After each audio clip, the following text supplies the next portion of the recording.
so much motherfucking design on right now. Break it down, bring it back, make it clap. I got 3 old thoughts, new block, wear that thing. Bitches on my line, and you know. Assalamualaikum warahmatullahi wabarakatuh. Om Swastiastu. Perkenalkan, nama saya Yesa Anggreni dengan NIM 151422137. Saya dari kelas 3F. Saya dari jurusan Pendidikan Guru Sekolah Dasar Fakultas Ilmu Pendidikan Universitas Negeri Gorontalo. Nah, jadi pada kesempatan kali ini saya akan memaparkan materi bahan pembelajaran grafis. Media grafis dapat diartikan sebagai media yang bersifat dua dimensi atau dengan kata lain dapat dilihat dari dua sisi. Media grafis merupakan salah satu media untuk menangkap, memproses, serta menyusun kembali informasi yang diperoleh lewat indera penglihatan dan pendengaran, lalu disajikan kembali secara grafis atau dalam bentuk grafis, baik itu berupa objek atau gambar atau kata-kata. Media grafis merupakan media visual yang menyajikan ide atau fakta atau gagasan lewat penyampaian kata-kata, kalimat, angka, hingga simbol atau gambar lainnya. Di sini menurut para ahli media grafis adalah yang pertama Nana Sujana dan Ahmad Rifai. Media grafis sebagai media yang mengkombinasikan fakta dan gagasan secara jelas dan kuat melalui suatu kombinasi pengungkap dan kata-kata gambar atau lainnya. Yang kedua, menurut Ahmad Rohani, media grafis merupakan media visual yang menyajikan fakta, ide, dan gagasan melalui kata-kata, kalimat, angka-angka, dan berbagai simbol atau gambar. Yang ketiga, menurut Suharjo, media grafis adalah suatu penyajian secara visual yang menggunakan titik-titik, garis-garis tulisan, dan simbol visual yang lain. Selanjutnya yaitu macam-macam media grafis. Yang pertama ada diagram, yang merupakan suatu gambaran-gambaran sederhana untuk memperlihatkan hubungan timbal balik, terutama dengan garis-garis diagram yang baik adalah sangat sederhana, yakni hanya bagian-bagian terpenting saja yang diperlihatkan. Yang kedua ada grafik, yaitu suatu grafis yang menggunakan titik-titik atau garis untuk menyampaikan informasi statistik yang saling berhubungan dengan berasumsi pada pengertian grafik tersebut dalam proses belajar mengajar. Grafik mempunyai fungsi untuk memperlihatkan perbandingan informasi, kualitas, kuantitas, maupun dengan cepat dan sederhana, terutama pada penyajian secara statistik. Yang ketiga ada poster. Poster merupakan kombinasi visualisasi yang kuat dengan warna dan pesan dengan maksud untuk menangkap perhatian orang lewat, tetapi cukup lama mengamankan gagasan yang berarti di dalam ingatan. Yang keempat ada komik. Komik merupakan suatu bentuk kartun yang mengungkap karakter dan memerankan suatu berita dalam urutan yang erat dihubungkan dengan gambar dan dirancang untuk memberikan hiburan pada pembaca. Yang kelima ada kartun. Kartun adalah menggambarkan dalam bentuk lukisan atau karikatur tentang orang, gagasan atau situasi yang didesain untuk mempengaruhi opini masyarakat.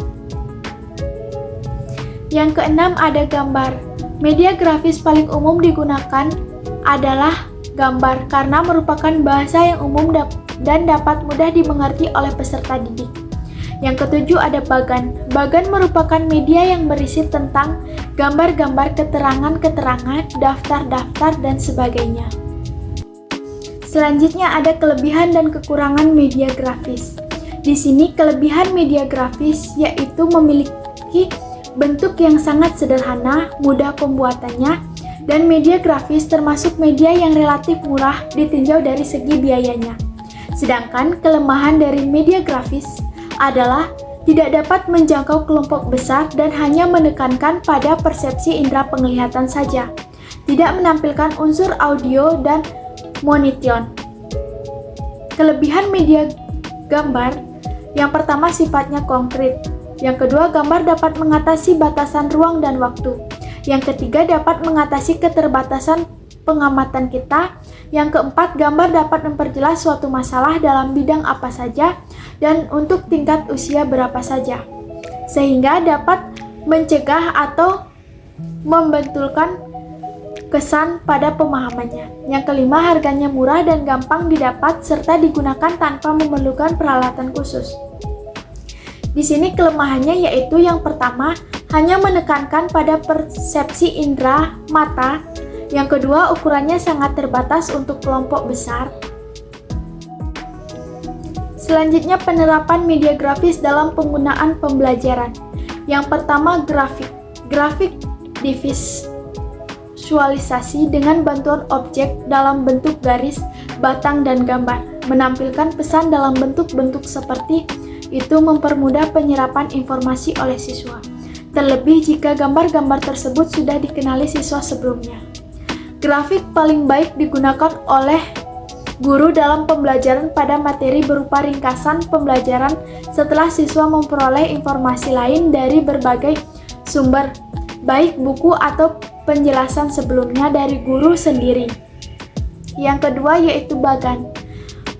Pemilihan bagan. Bagan yang akan disajikan di kelas tentu saja harus berkaitan dengan materi yang akan disampaikan. Guru yang kreatif dapat merancang bagan sendiri dengan terlebih dahulu menganalisis materi dan mempersiapkannya untuk dibuat dalam bentuk bagan. Di sini bagan yang baik haruslah memiliki kesesuaian dengan materi, tidak miscontek atau tidak terdapat kesalahan-kesalahan konsep, data atau informasi. Yang ketiga, komik. Begitu maraknya komik di masyarakat dan begitu tingginya kesukaan akan terhadap komik, hal tersebut mengiklami untuk dijadikannya komik sebagai media pembelajaran. Salah satu kelebihan dari komik, seperti penelitian yang dilakukan Turdik, diketahui bahwa anak yang membaca komik lebih banyak. Misalnya, dalam sebulan minimal 1 buah buku komik, maka sama dengan membaca buku-buku pelajaran dalam setiap tahunnya. Hal ini berdampak pada kemampuan pembaca atau siswa dan penguasaan kata jauh lebih baik dari siswa yang tidak menyukai komik. Yang keempat, poster.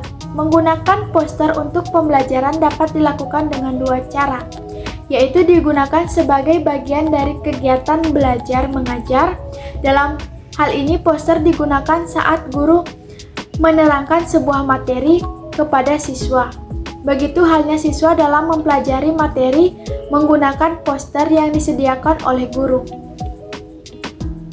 Yang kedua yaitu digunakan di luar pembelajaran yang bertujuan untuk memotivasi siswa sebagai peringatan, ajakan, atau untuk melakukan sesuatu yang positif dan penanaman nilai-nilai sosial dan keagamaan. Dalam hal ini, poster tidak digunakan saat pembelajaran, namun dipajang dalam kelas atau di sekitar sekolah di tempat yang strategis agar terlihat dengan jelas oleh siswa. Baik, demikianlah penyampaian materi dari saya. Sekian dan terima kasih. Wassalamualaikum warahmatullahi wabarakatuh.